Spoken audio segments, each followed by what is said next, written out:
Good Friday afternoon or evening, wherever you may be. Thanks for joining us live here today. Or if you're watching the replay, thanks for watching the replay. Victor, how are you doing? Finishing last bite. Very last good. bite of lunch. Okay, good. And just in case you don't know who we are, my name is Darren Pope. This over here is Victor Farsick, and we are the co-host of a podcast called DevOps Paradox. Releases at 6 a.m. Eastern every Wednesday. And on Fridays, we tend to get together and talk about the things of the week. There's been this small conference going on this week called KubeCon. I don't know if anybody's ever heard of it or not. Yeah, I mean, but it's slowly going mainstream. Give it 10 more years. Okay. We're joking, but not really. But I did see a tweet this week. Or a tweet or post. I don't remember what it was. And people were asking, is KubeCon going to go the way of DockerCon? Big, big, big, and then blow up. I should have saved that one. That would have been... I cannot stop it. Okay. Okay, you have to explain yourself now because obviously I lost it. I lost the context. I mean, DockerCon is basically... KubeCon in a way replaced DockerCon, right? Yeah. KubeCon is... And in the meantime became like infinitely bigger with infinitely more people and then company stuff like that. Docker is basically DockerCon, not Docker. Right. That's a more or less finished story. Yeah. Okay. Anyway, by the way, get your drink out. This is one of those weeks where I need a drink. And of course, it never gets harder. I think this is my last line. Next week, there will be a different color. Finally, the green will be gone. See, I buy a 12-pack. Well, I buy a 12-pack, and I might have one every 2 or 3 days. So it drags out. You're becoming adventurous, man. No, I'm just going back to orange. That's all it is. A lot of news this week. We're going to get through it a little bit quicker. Victor has somewhere else to be at the top of the hour, so we're going to try to get through a few things a little bit faster than normal. But let's see what we have here. So we had the podcast come out this week. We had Brian on from Doppler talking about universal secrets management. And if you haven't had a chance to listen to this yet, it sounds very interesting. Did you ever set up a Doppler account? I did not, personally. Not yet. Not yet. Not yet. I want to play with that some. I've got a couple ideas based on some other things I'm doing for the day job that could be pretty interesting, just of how it works and how it sets it up. So Universal Secrets Manager is not a secrets manager. So there's the reason why universal is in front of it. So that's the big thing. So exactly. If you haven't listened to it yet, go listen to it. I actually have already finished, believe it or not, Victor, I finished next week's episode already. Oh. I don't remember what it's about because I finished it last Sunday. Now, that also means I have a chance this weekend to stay still a week ahead. So that's what I'll be doing this weekend, is getting the next week done. But one of the items, so we'll move on from the podcast for this week. One of the items is Acuity.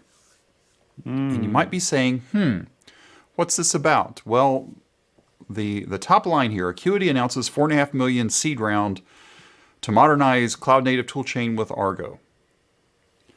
To give it 5 million seed is good amount. It's a reasonable amount. Now, so if you were to follow the blog, and I recommend if you're following the Argo ecosystem at all, you need to go read this blog post. Because they go through all the things. They've got, led by Decibel Partners, and John ended up on the board. Okay, whatever. But here's where it got interesting. Some of the angels, Stephen Augustus, Shay Bannon, Kelsey Hightower, Malik, still at Intuit. By the way, the two people that are starting this are two people that left Intuit to start this. I think that's potentially the most important thing, because this is not yet another startup that is leveraging the adoption of Argo, right? This is Argo folks starting startup. Correct. And you've got a VP from Intuit. You've got Alexander, who's the Argo co-creator, still at Intuit. Greg Schott, and then Pratik, who's an SVP of product at Intuit. This is quite a power list of angels and advisors to me. This is very, very interesting. Now, obviously, this is compared to my day job, this is a bit of a competitor, and that's fine. But I like the story. I've got a lot of respect for Intuit. And they get enough of my money because I still pay for QuickBooks every year. But think about it, kind of, it's a financial business type of company into it, right? That has 4 and counting of the most popular projects right now under its umbrella, with absolutely no real interest behind it. Kind of, that's absolutely amazing. I mean, what Intuit did is absolutely amazing to me. Doesn't happen very often that kind of, hey, we're going to pay people to do those things and not really have any real interest in it, except our people quitting the company later on and getting real interest behind it. Yeah. So here are the 2 main founders, Hong and Jesse, and this blog post, again, if you go out to Acuity.io and then in the upper right-hand corner, go to the blog, I want you to read this blog post. This is a great blog post, and just how they're basically laying out their origin story right now. It's a really, really good read. So congratulations to those guys. We'll be following it closely. All right. Got a tweet from Starin this week. Are you paying attention? Are you doing? Oh yeah, very much. Are you sending emails? Okay. Paying attention. Okay. We're experimenting with new ways to run Cloud Run services locally. Did I get your attention now? Yeah. G-Cloud Beta Code Dev. And then it just starts running. Okay. That's really cool. Actually, really, really cool. Okay, next. No. Next. I'm just wondering now, is it kind of, does it say, are there any requirements? Does it expect you to have a local Kubernetes cluster running or what? Doesn't say. Don't know. Huh. This command is now able to load config from a local YAML file. So you give it a service dev YAML. Here's your little code, and off it goes. Nice. I don't, like I said, I just saw this on Wednesday. Came out Wednesday. I think I saw it yesterday because I was running behind. I need to set a separate feed just to follow him, because this was down deep. This was part of the thread that when they initially announced Cloud Run in 2019. This is he just added it onto that thread. So, speaking of Google, G-Cloud Next, or Google Cloud Next, was this week as well. One of the things they introduced was Google Distributed Cloud, your data center at the edge and in the cloud. This, I don't see anybody else really getting to this point, or at least not marketing it and talking about it the same way that Google is right now. You get Google's Network Edge, Operator Edge, customer data centers. Again, all built on Anthos. Again, not surprising. But is Anthos alive? It is greatly alive. It's like Schrodinger cat, right? Huh? Say it again? Okay, no. I mean, I hear a lot about Anthos, Yeah. but not in terms of, adoption. Adoption's a different thing. It's still alive, but it doesn't mean it's being adopted. Yeah, that makes sense. Okay. But this may be the push to get it there, right? This could be maybe that turning point now. So, again, there were a couple of other announcements at Google Cloud Next. That was not it. I can't remember the other one, but it was something about their, to me, at least interesting to me. I'm drawing a blank on what it was, but it's a new framework. And again, I don't remember exactly what it was.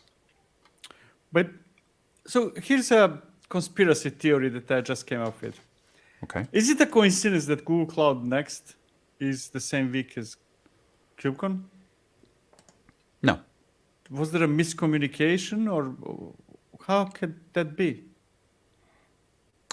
I think, so for most of the things that I've seen from Google Cloud Next, it's not the same conversation as what's going on at KubeCon.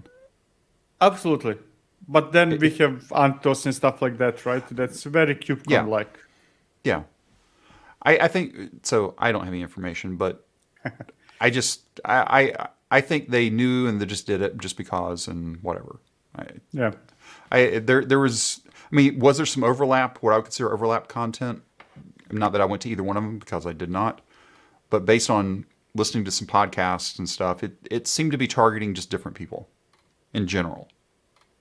Like I said, there may have been about that much overlap, but I don't know. But anyway, that was this week. Also, just going back to a few more things that came out. TriggerMesh was open sourced. Now, are you familiar with TriggerMesh? Because I was not until I heard about this.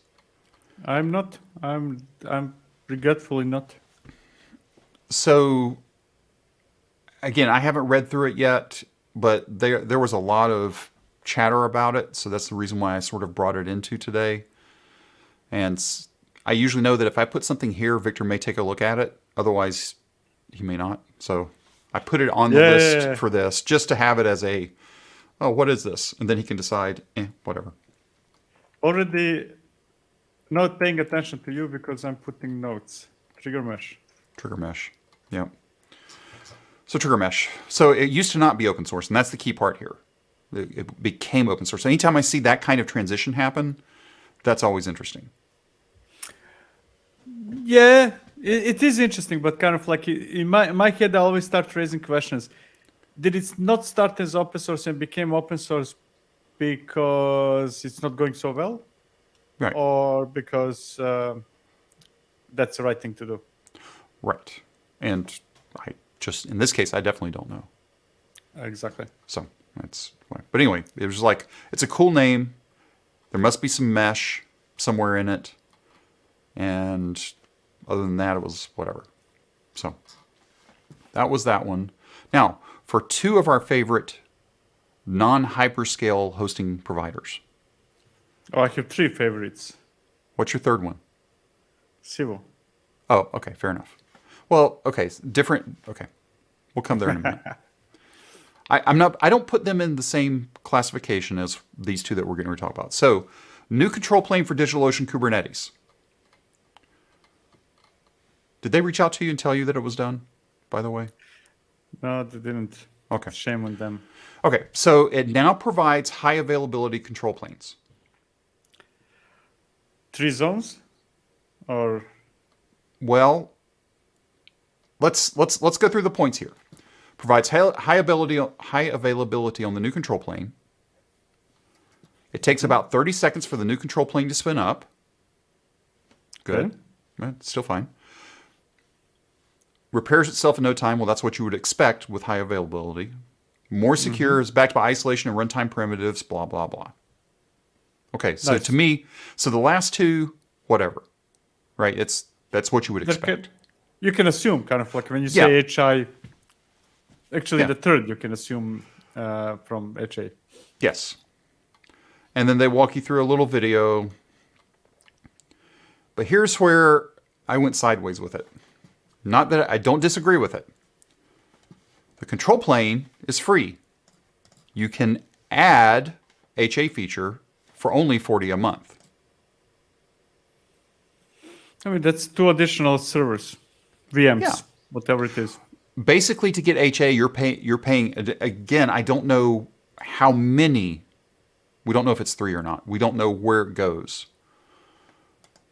Additionally, for clusters above a certain size, you get that waived, which that's nice, right? If I have a large enough cluster, then I get it. I get the control plane at HA for free, and that's fine. To me, that's kind of like that's the best strategy I saw so far. To be honest, control plane for free makes no sense in general because there is computing there that needs to be used for those control planes, stuff like that. So giving you one sounds kind of perfect because really, if you're not paying anything, then hey, do you really deserve 99.99999 whatever HA availability? Sounds good. Yeah, I don't disagree with it, but it's just whatever. Vladislav, how you doing? Good Friday. Almost Saturday. Oh. These weeks. Okay, so DigitalOcean, that's number 1. Number 2. So that was earlier in the week. Horizontal cluster autoscaling on LKE.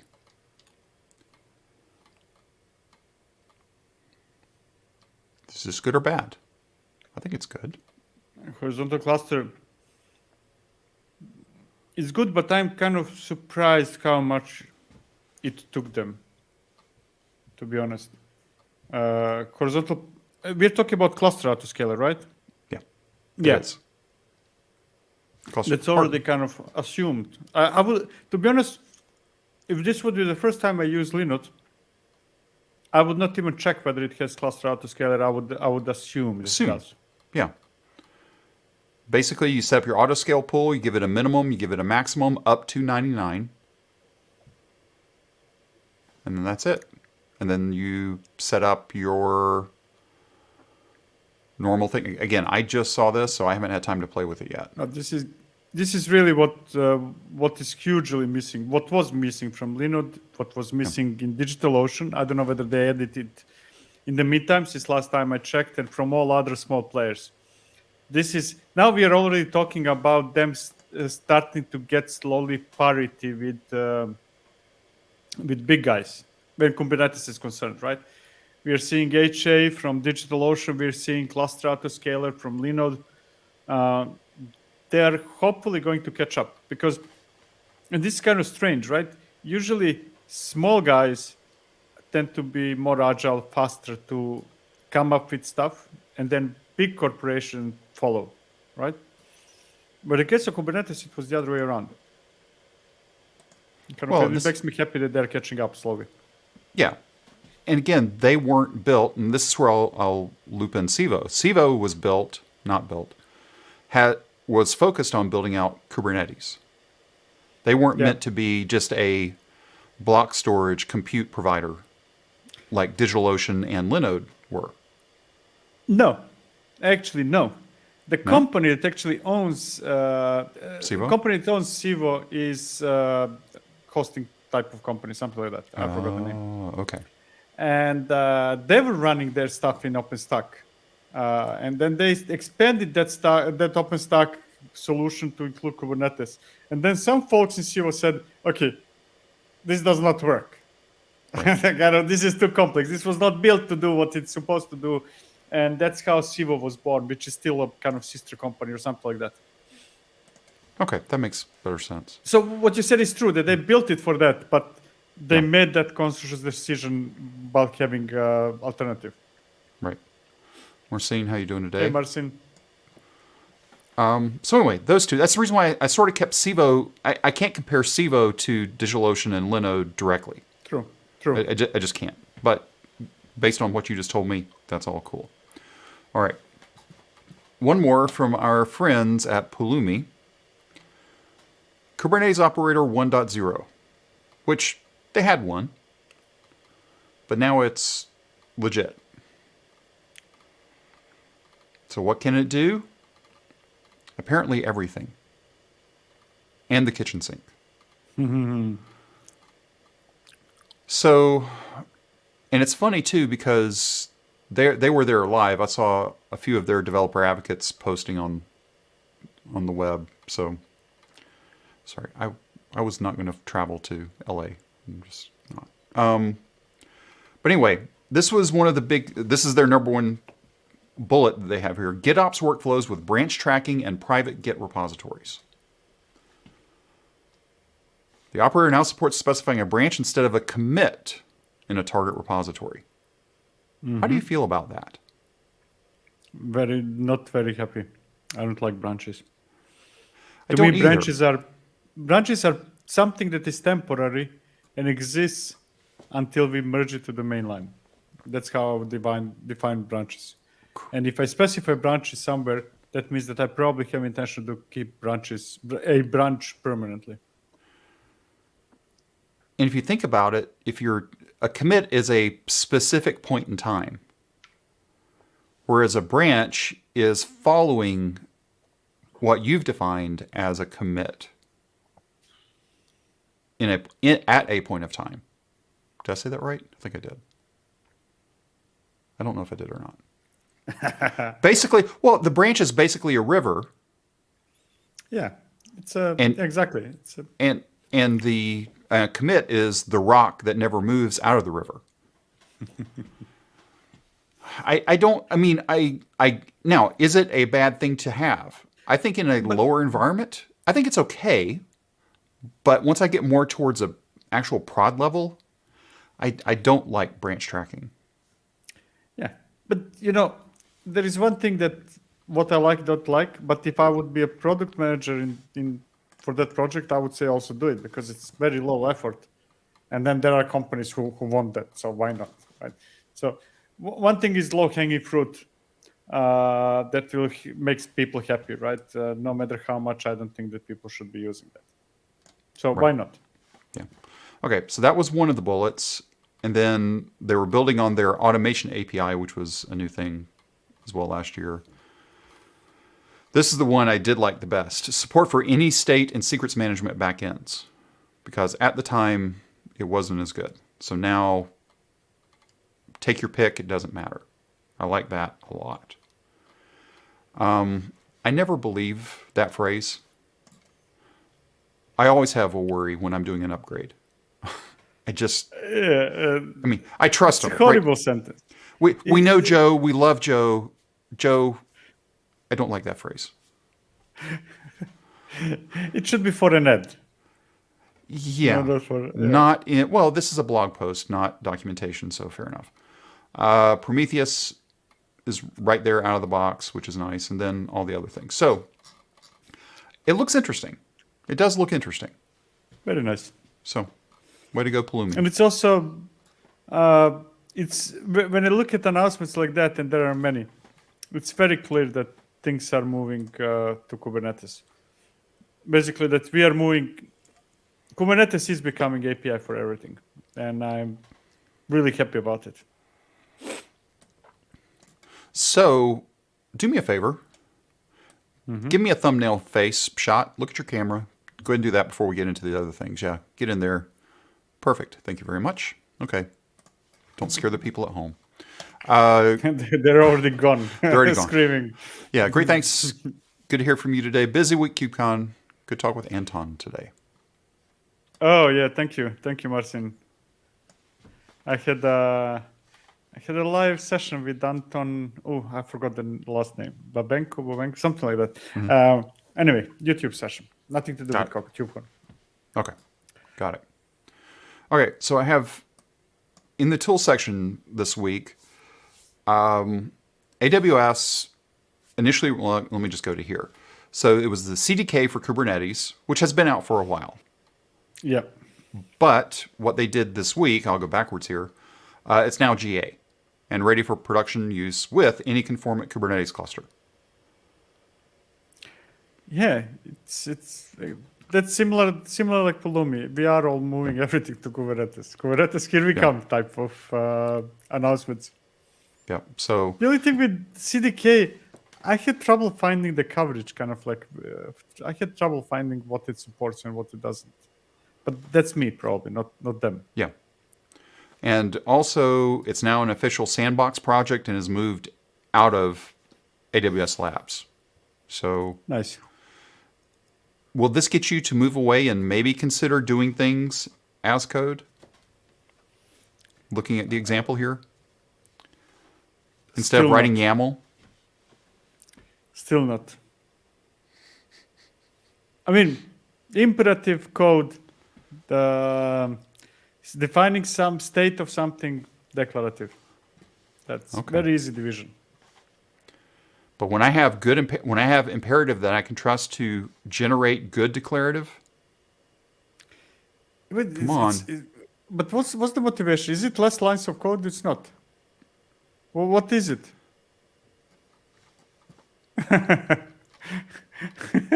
Why? Harness the power of code. Okay, that doesn't help you any, right? That's a that's a no op for you. I want to harness the power of code, but kind of to write logic.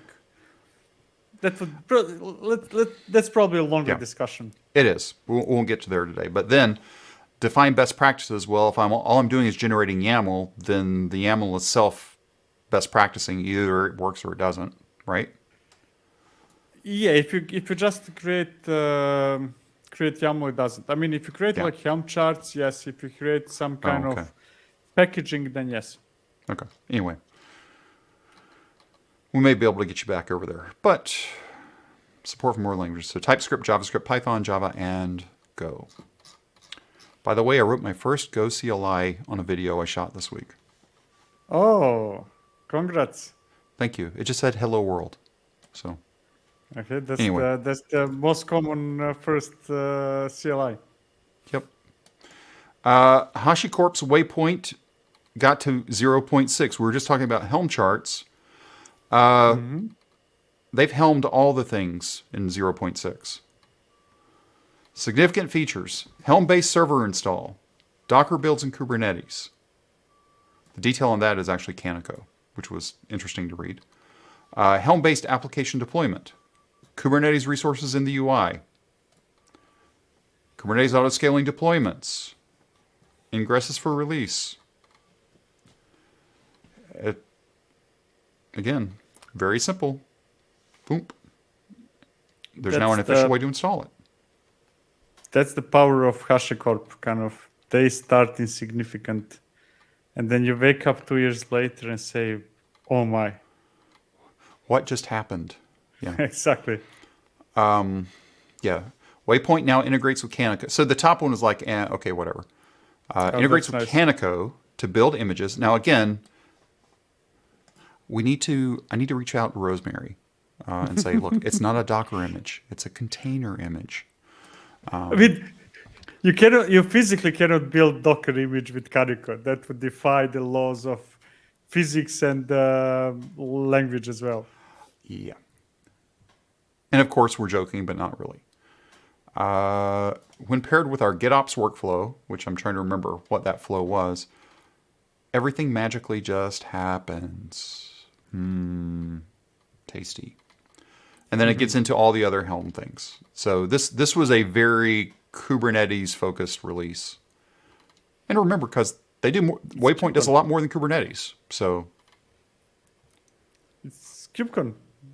Of course, it's going to be Kubernetes-related release. No, that's true. Even has the auto scale built in. Minimum 2.5 CPU percent, 75. Bango. Yeah. So you're okay defining this. You just don't want to write. Never mind. You don't want to write code. I do want to write code. I'm not for that. Okay. Anyway, I think it's about time to break out and look at, because the past couple of releases of Waypoint have been sort of yawn-worthy. They were fine, but this one is very, very interesting in comparison to previous releases. So, way to go. I'm trying to remember, we used to know the person that ran there. She's no longer there. I need to talk with somebody else there to see who's running this, because I'd like to ask them some questions. Okay, I saw a couple of weird things. So if you're a Mac OS user, these next two are for you. If you're not a Mac person, please don't go away. I'll get through them quick. GitHub notifications in your menu bar. Now, I do have this installed. I do not have it running right now because I was getting a lot of noise, and this is like super alpha. But basically, it's just watching for anything that matters from GitHub that you define, and it just pops up in your notification. And you can it gives you a link. I don't know if you can really see this or not, but you can open it in a new browser. You can say mark as done, or you can add a comment directly back onto, in this case, a pull request without having to go back over there. So this is called neat.run, sort of an interesting thing. So I really envy people who find this useful. I envy those people, because my biggest GitHub notifications are my biggest distraction. Kind of there is nothing that distracts me more because I get like 100 notifications, and that's down from 200 notifications a few weeks ago because I went and disabled, stopped following some of the repos, right? It can be so noisy that even thinking about putting it into notification bar, menu bar, whatever it is, would drive me nuts. Well, that's one thing. When I did set it up and I had it running, I saw a bunch of notifications. I was thinking, oh, I can go unwatch these repositories. These aren't things I really need to be watching anymore. I'm not actively... I mean, I would see the emails come in, and I would just basically, they'd get deleted. But now it's like, well, I don't need to be wasting GitHub's Electron budget to, send emails out. Just let me go unwatch it for now. If I need it, I'll go subscribe to it again. But exactly. I thought it's pretty, again, it's super alpha. But it does work, and it works okay, but there's still a few things I want to go back through. So anyway, that's called Neat. The second one that I saw today is HULOG, Logging for Humans. Now, this is completely weird. Quickly and easily take time-stamped notes. How hard is it? I mean, most people don't care about timestamps, but there's a lot of things that I do that timestamps matter. Like doing YouTube videos, timestamps matter. And I thought about this, like, oh, this is interesting. I never thought about this, the use cases for this. Now, I haven't looked to see how much it is. But you basically take a note, and it timestamps it as it goes through. I thought this was cool. And then you can export as Markdown, ASCII docs, or JSON. Aren't we all now remote and letting Zoom kind of like transcribe the conversations into notes? If with people timestamps? If they remember to press record. Yeah, but that's easier to remember than to remember to write notes. I know. But I just thought this was cool. It was different. Yeah, I thought it was cool. Why not? Okay, so Colima. Container runtimes on Mac OS with minimal setup. So this is sort of the container on Lima. So what is Lima? Lima's the... virtual machines for Mac. For Mac. Linux in Mac or something like that. Yeah, something like that. But this one, I mean, Kalima's been out for a while. But in the release that came out this week, and right now, 13 hours ago, as we're doing this live, there was a 2.2 that came out. There was a 2.1 that came out. Let me get back here to releases. But what tripped it up for me was the 0.2 release. Full rewrite and go. I believe it was Python previously. I may be wrong. But now it supports containerd. You can have volumes, port forwarding, replace Minikube with K3s, so it's lighter weight. Not that Minikube is that heavyweight, but compared to K3s, yes. But K3s bought them caching of dependencies out of the box. So, and also reduce the memory footprint to 2 gig. Thank you, K3s, as compared to Minikube. Exactly. But don't you feel that there is an explosion of those types of tools, right? There is. I don't know whether it cannot be all attributed to Docker Desktop started charging, because most of those projects must have started before that, right? Not a month ago. Not a month. Yeah, I think there's 1, 2, 3. I think there have been enough going on over time. Now they're starting to be able to see how they might be able to capitalize on it because of Docker Desktop charging.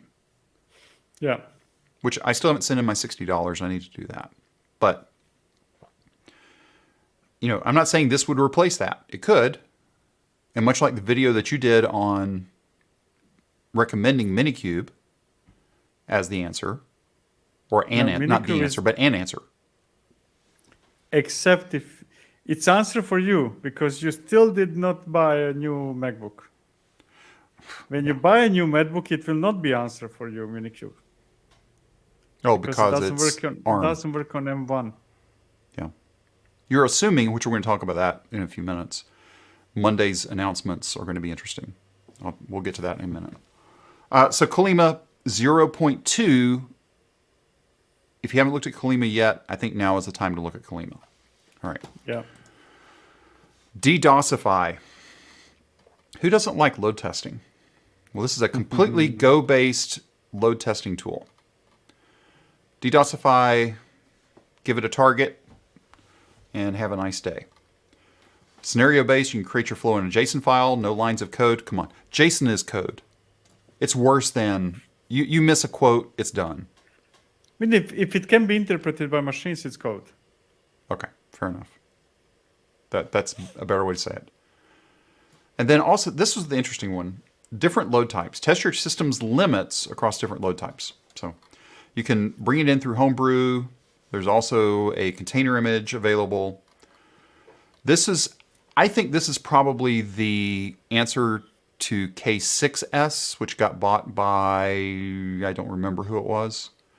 It was just a different way of doing it. So simple, you can do in features.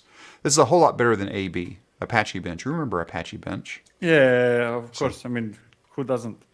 Yeah. Actually, I forgot about it. The other day I was trying to remember what am I going to use precisely for this, and AB escaped me. Yep, AB. So anyway, there's that. I don't understand. Oh, load types. Okay, whatever. Oh, so you can do load types, incrementals, waived. Oh, that's cool. That's one thing K6S couldn't do. That was cool. All right. So anyway, DDosify. Nice. All the links down in the show notes, probably by tomorrow. Not today, because I have more things to do today. Small team, 5 people, but I think it's pretty nifty. All right. One more, and then we'll talk about the video. FZF. I don't know how many people have heard of FZF before. I'd forgotten about it. Have you heard of FZF before? No. That escaped me. Command line. Fuzzy Finder. Yes. Oh. So let's just get down to the bottom of it so you can see how it runs. Building usage. So FZF will launch the interactive finder, read the list from standard in, and then write the selected item to standard out. So pipe it and then send it out. I mean, we do Control R, right? You do Control R all the time. No, I assume don't. you do. What's controller? That allows you to search through your history. Have you never done that? No. That's with Z shell kind of like Z-shell, you just yeah. start typing. You just start typing your what you want. Oh, my Z shell's all messed up. I've customized it so far it doesn't even act like Z shell anymore. But anyway, so anyway, FZF, just a cool little tool, and it works for pretty much everything. If it has a command line, it can be used. I mean, that's what it is. Okay, let's get to the video, and then we'll talk about. You're really saying Rancher Desktop is a Docker desktop replacement? It's closest to it. Minikube, I think, works better as a Docker desktop replacement, but doesn't work on M1, and it doesn't seem that there are plans to make it work. I mean, you have zillion drivers there. You can maybe it's just too complicated to make it work, and this does, right? I think that I might be wrong. I think that Podman also doesn't work on M1. So if you're kind of looking for something that works everywhere, then it might be, yeah. We just need to the guy, and it's actually ignoring now Docker desktop. It's a potentially great way to run local Kubernetes cluster. Really, it's K3S basically. It has a UI that allows you to set memory CPU to select Kubernetes version that you want to run, which is always nice. And it creates a VM if you need to have a VM. So kind of basically everything the Docker desktop does, except that I never liked Kubernetes in Docker desktop. It was always felt like abomination. The problem is that over and over again, it's the same problem. You cannot easily replace Docker CLI. That's the real problem. That's the reason why I like Minikube. It's not that I think that Minikube is the best option. I think that what makes it special is that it runs Docker inside of that VM, and that means that I can use Docker CLI, right? Kim, which is Dutch desktop replacement for Docker CLI, is not really there. NerdCTL also, it's getting there. They're all getting there. We're going to have zillion really valid options, but right now it's hard. Anyway, watch the video. Yeah, watch the video. I did think the ability to pick a specific version of Kubernetes was really, really nice. That set it apart to me. And that's one of those things that I rarely prefer graphical user interface over command line. But for example, that's one of the cases where I like UI. Yeah. Graphical UI, right? It's so much easier to select from a drop-down list than which. But eventually that list is going to be too long. So it's already pretty long as it is. I hope that they will start deprecating things. I mean, who's going to keep the list forever? I hope. I don't know. I did hear some people this week that were installing 111, by the way. That's their plan to run 111 for a couple more years. And they were just now installing it. I'm just now installing it, not kind of keeping it. Why would anybody do that? I honestly don't. I mean, probably it passed some verification. I can guess the story, right? Kind of like a year ago, they started validating whether it passes all the tests and whether it's a good version to run, and then kind of you cannot not use it, right? But by the time they start the process of validating 120, we will already be in 130. Yeah. Yeah, that's pretty much true. How much more KubeCon stuff do you have to do? Is this it for Only one today? more session. Oh, yeah, one more session after this one, and that's it. Yeah. Okay. Come to the booth. You can find out where I work and come to the booth. Okay. So go to your I'll say it. Go to the Upbound booth on KubeCon, wherever that is. Now, I haven't been to anything. Yeah, so that's one of the things that have you been to KubeCon? You've been, right? No. No. Okay. So when you go physically to KubeCon, it's madness. It's impossible to find things and stuff like that. Okay. Right? Because it's massively huge. Yeah. And then somehow they managed to make the online experience even more complicated.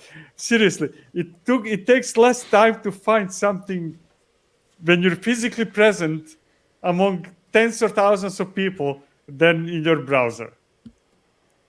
Shame on your KubeCon. The online experience is just horrible. I wonder, okay, here's an idea. I don't know how many people, you've got a Stream Deck, right? I got Stream Deck, yeah. You have a Stream Deck. I have a Stream Deck. Here's what I'm thinking. Let's see. So here's my Stream Deck. I have the big one. What if some genius person was to send out a profile for Stream Deck that would then open up the direct URL for everybody's booth? No, even better. Just kind of like if somebody could, you create a schedule, right? Which you can do right now. And somebody takes that schedule and just converts it into a stream for you. Kind of like, oh, now you're here. When this ends, go there. Kind of without me pressing anything. Just kind of like make it like television in a way. That would be cool. Oh, so basically we need a guide. And then you could just kind of like click through you and create boom. No. You create a schedule. You can already do that.